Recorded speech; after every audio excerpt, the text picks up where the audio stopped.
दोस्तों नमस्कार। मैं आपका दोस्त सतेंद्र राम। मैं अपने यूट्यूब चैनल डिजिटल मिरर में आप सबका मैं फिर से हृदय की गहराइयों से स्वागत करता हूं। दोस्तों most powerful inspirational historical knowledgeable political video देखने के लिए मेरे चैनल को लाइक करें, सब्सक्राइब करें और मेरा वीडियो दोस्तों शेयर करना न भूलें।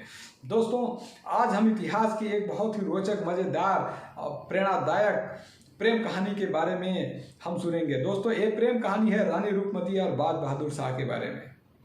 दोस्तों रानी रूपमती के रहस्यमयी कैरेक्टर के बारे में अनेक प्रमाण मिलते हैं। कुछ इतिहासकार उन्हें गुर्जर कन्या कहते हैं, तो कुछ उन्हें ब्राह्मण कन्या कहते हैं, तो कुछ उन्हें क्षत्रिय कन्या कहते हैं। लेकिन मां नर्मदा घाटी में प्रचलित आख्यानों के अनुसार रानी रूपमती धर्मपुरी के चंद्रवंशी क्षत्रिय राजा धर्म सिंह की पुत्री थी। दोस्तों रानी रूपमती अपने नाम के अनुरूप ही बहुत ही सुंदर थी।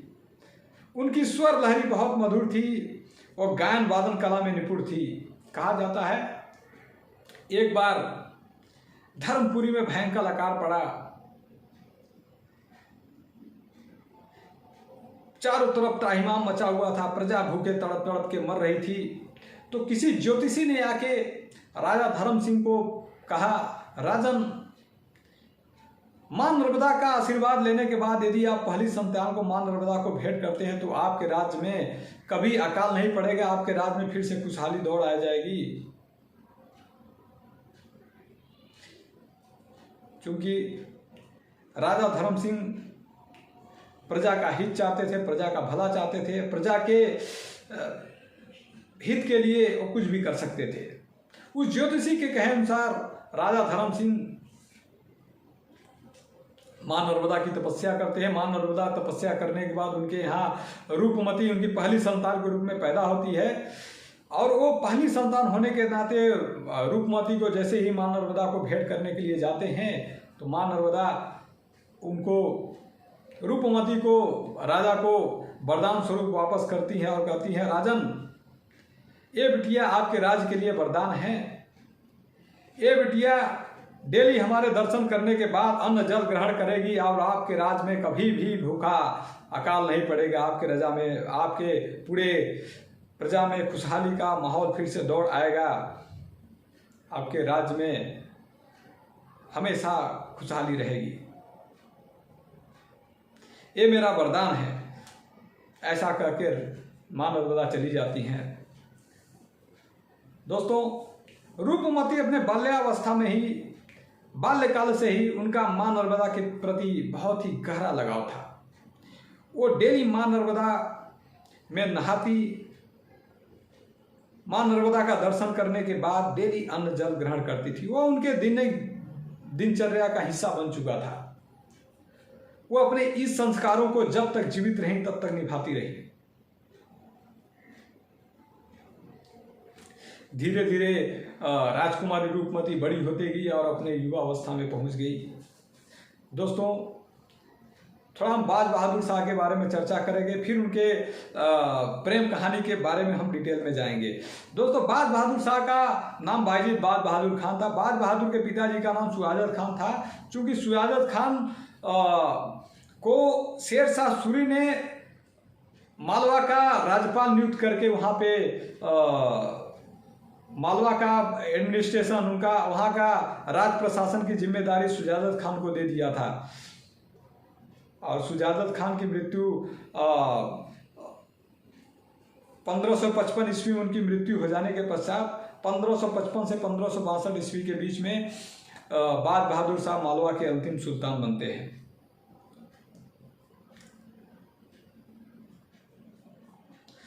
दोस्तों संगीत, गायन और वादन कला का दीवाना और भूखा बाज बहादुर शाह एक दिन शिकार के खोज में भटकते भटकते धर्मपुर के समीप मां नर्मदा घाटी के तट के समीप जा पहुंचते हैं और उन्हें एक अति प्रिय, आत्मा में हलचल मचाने वाली, मन को मोह लेने वाली अति प्रिय मधुर संगीत का गायन सुनाई देता है। वो सुरीले कंठ की तरफ खींचते चले जाते हैं। जाते जाते देखते हैं तो एक सुंदर राजकुमारी अपने सखियों के साथ मां नर्मदा की आंचल में लपेटकर स्नान करती हुई उस सुंदर मधुर संगीत का गायन कर रही है। मानो ऐसा प्रतीत होता जैसे जन्नत से कोई नूर टपक आई हो।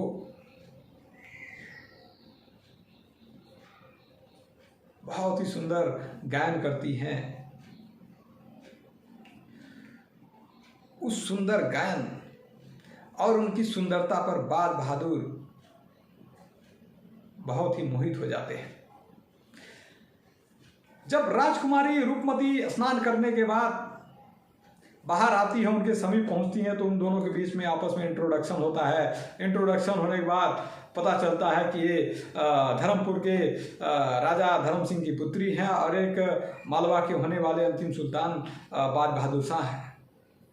दोस्तों, उन दोनों के इंट्रोडक्शन के बाद उन दोनों के बीच में नज़दीकियाँ धीरे धीरे बढ़नी चालू हो गई और एक दूसरे के वो बहुत करीब आना चालू हो गए।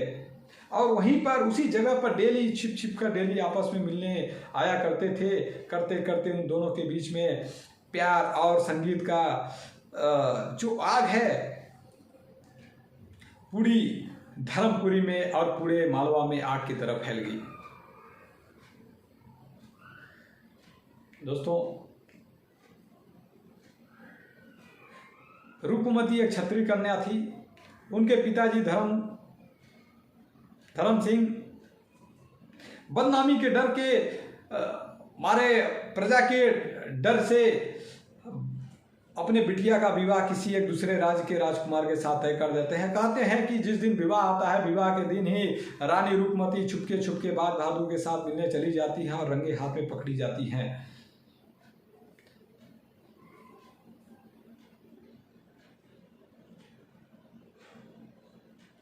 राजा धर्म सिंह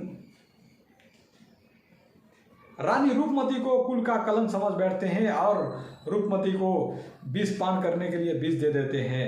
रानी रूपमती उस विष को मां नर्मदा का प्रसाद समझकर जैसे ही अर्पण करने की कोशिश करती है, मां नर्मदा उन्हें रोकती हैं। बेटी रुक जाओ, ऐसा आत्महत्या करना महापाप है। आत्महत्या तुम नहीं करोगी। तुम यहाँ से अभी इसी वक्त निकल के आपको मांडवा जाना होगा।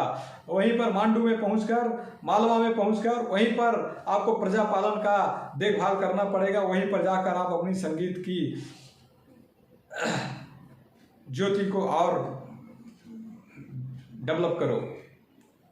मां नर्मदा के आशीर्वाद के बाद, मां नर्मदा के कहे अनुसार रूपमती धर्मपुरी छोड़कर तत्काल उसी वक्त मालवा चली आती हैं। मालवा जब पहुंचती हैं तो पता चलता है मालवा में दोस्तों, वहाँ पे वो कई दिनों तक उनको भूखा रहना पड़ता है। रीज़न कि वहाँ से मां नर्मदा बहुत दूर थी। वहाँ से लगभग 65 किलोमीटर के दूर पर महेश्वर में थी। उन दिनों मांडू के पास मां नर्मदा वहाँ पर मौजूद नहीं थी। जब इस बात का पता बाज बहादुर शाह को चला कि वो कई दिनों से भूखे हैं तो उनकी मृत्यु भी हो सकती है, तो उसके डर के मारे बाज बहादुर ने पूरे मालवा के कर्मचारियों को, पूरे मालवा को, प्रजा को, मां नर्मदा को महेश्वर से मांडू तक लाने के लिए लगा देते हैं। और कहा जाता है कुछ ही दिनों में महेश्वर से मांडू तक मां नर्मदा को लाया जाता है और एक ही दिन में रानी रूपमती का महल खड़ा करके तैयार कर दिया जाता है। दोस्तों, आप रानी रूपमती उस अपने महल के झरोखों से साक्षात सीधे मां नर्मदा का दर्शन कर पाती थी। अब उनका मां नर्मदा के प्रति मिलन और अपने संगीत भक्ति को बढ़ाने के लिए बहुत ही अच्छा जगह मिल गया था। दोस्तों, बाज बहादुर रानी रूपमती के बीच में प्यार की गहराइयां और बढ़ती गई। कहते हैं एक अच्छे और सच्चे प्रेमी की किसी न किसी की नज़र लग ही जाती है। इन दोनों प्रेमियों के साथ ऐसा ही हुआ कि रानी रूपमती के संगीत के चर्चे पूरे भारत में बहुत तेजी से फैल गए। जब इस बात का पता दिल्ली में बैठे मुगल बादशाह अकबर को चला तो अकबर ने बाज बहादुर शाह को पत्र लिखा कि रानी रूपमती को दिल्ली भेज दिया जाए। वो अपने 9 रत्न में शामिल करना चाहते हैं। गुस्से से भरे बाज बहादुर शाह ने उल्टा अकबर को पत्र लिख के भेज दिया कि वो अपने हरम की सारी नारियों को मांडू में भेज दिया जाए। बाज बहादुर शाह कि इस गुस्ताखी से अकबर बहुत क्रोधित होता है। अकबर तुरंत अपने सेनापति आदम खान को मालवा पर चढ़ाई करने के लिए आदेश दे देता है। आदम खान की अगुवाई वाली सेना, विशाल सेना लेकर वो आदम खान जैसे ही मालवा पर पहुंचता है, मालवा पर चढ़ाई कर देता है और सारंगपुर के समीप 1561 ईस्वी में बाज बहादुर शाह की सेना और आदम खान की सेना दोनों के बीच में भयंकर युद्ध लड़ा जाता है। कहते हैं कि आदम खान की सेना के सामने बाज बहादुर की सेना घंटों तक नहीं टिक पाई और 29 मार्च 1561 ईस्वी में बाज बहादुर को बंदी बनाकर दिल्ली भेज दिया जाता है, दिल्ली के कारागृह में बंद कर दिया जाता है। जब इस बात का पता रानी रूपमती को चलता है और आदम खान की अगुवाई वाली सेना जब मांडवगढ़ की किले की तरफ रुख करती है रानी रूपमती को लेने के लिए, उसी बीच पता चलता है कि रानी रूपमती अपने अंगूठे का हीरा निगलकर अपना आत्महत्या कर लेती है। अकबर को अपने किए पर बहुत पछतावा होता है कि बाज बहादुर शाह के वियोग में रानी रूपमती ने इतना बड़ा कदम उठा लिया, उसने आत्महत्या कर ली है। अकबर ने तुरंत आदेश देता है कि बाज बहादुर शाह को तुरंत तत्काल कारागार से मुक्त कर दिया जाए। वहां से मुक्त होने के बाद बाज बहादुर सारंगपुर में पहुंचकर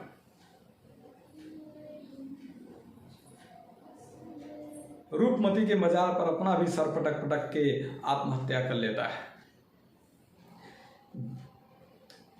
बाज बहादुर शाह के आत्महत्या के बाद अकबर बहुत ही दुखी होता है। अकबर को अपने किए पर बहुत भयंकर पश्चाताप होता है।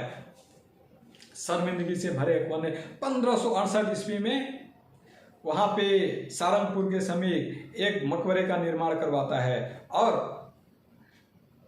बाज बहादुर शाह के मकबरे पर आशिक के सादिक और रानी रूपमती के मकबरे पर शाहिद वफा लिखवाता है। दोस्तों, इस प्रकार ये दोनों प्रेम कहानी पूरी होने से पहले ही इनको मिटा दी जाती है।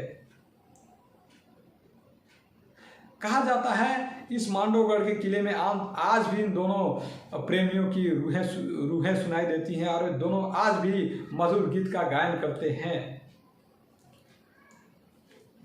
दोस्तों, इस कहानी से हमें क्या शिक्षा मिलती है? इस कहानी से हमें यह शिक्षा मिलती है दोस्तों कि प्रेम जाति धर्म से बहुत ऊंचा होता है। प्रेम का ओहदा जाति धर्म से बहुत ऊंचा होता है। प्रेम को जाति धर्म ऊंच नीच की बेड़ियों में नहीं बांधा जा सकता, वह उससे कोसों दूर होता है। रानी रूपमती जब तक जीवित रही तब तक अपने संस्कारों को, हिंदू संस्कारों को निभाती रही। अपने प्रजा हित के लिए डेली उठकर मां नर्मदा का दर्शन करना, इसके पश्चात ही अन्न जल ग्रहण करना ताकि हमारा प्रजा में हमेशा खुशहाली रहे। अपने इस संस्कार को जब तक जीवित रही तब तक निभाती रही। इसके बाद बाज बहादुर शाह के प्रति उनका निष्ठा और प्रेम भाव हमेशा सर्वोपरि रहा। बाज बहादुर शाह के प्रति उनका प्यार भाव हमेशा सर्वोपरि रहा। बाज बहादुर शाह को वो एक मुस्लिम, एक पठान सुल्तान होने के नाते होने पर भी वो हमेशा उनका प्यार का तवज्जो उनको हमेशा बराबर देती रही। वहीं बाज बहादुर शाह ने महेश्वर से मां नर्मदा को लेके मांडू तक लाने का जो बीड़ा उठाया था उसको पूरा किया। दोस्तों मांडू बहुत ही अच्छा घूमने वाला जगह है, बहुत ही अच्छा हिस्टोरिकल पर्यटक स्थल है। मध्य प्रदेश के धार जिले में स्थित है और ये विंध्याचल की खूबसूरत पहाड़ियों के चारों तरफ लगभग 13 किलोमीटर के रेंज में घिरा हुआ है। और मांडू का किला दोस्तों